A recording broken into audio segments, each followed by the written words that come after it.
Nivoaka tamin'ny fahanginany ny fikambanany teraky Sofia manohitra ny antsonjay mahazo any professeur Tendrazanarivelo Alain ho azy ireo dia azo melohana tanteraka izao zava-mitranga izao satria dia misy endrika politika entina animbana ity mpanao politika ity. Manameloka amin'ny herin'ny rehetra ny antsonjay miatra amin'ny professeur Tendrazanarivelo Alain ny fikambanany teraky Sofia.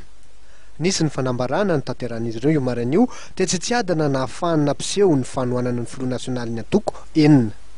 Fotoana nitakin'izy ireo ihany koa ny tokony hanafoanana ny fanenjehana ny professeur Tendrazanarivelo satria raha araka ny fijerin'izy ireo dia misy endrika politika izao fanenjehana ny professeur Tendrazanarivelo zao noho izy mieritreritra ny latsaka hofidiana. Nilaza arak'izany ny fikambanany teraky Sofia fa manohitra ny fandrendrikendrehana mahazo ity praiminisitra lefitra misahana ny fahasalamam-bahoaka teo aloha ity. Nilaza trano ny fikambanany teraky Sofia fa mijoro sy miady amin'ny endrika fanilikiliana ary tsy makasitraka ny fomba fitondrana amin'ny fanaovana tohatra ireo olo manakaja sasatsasany mba ahazony manatanteraka ny tanjony kanefa avy eo dia atao atsonjay izy ireny rehefa misy tombontsoa manokana arovana.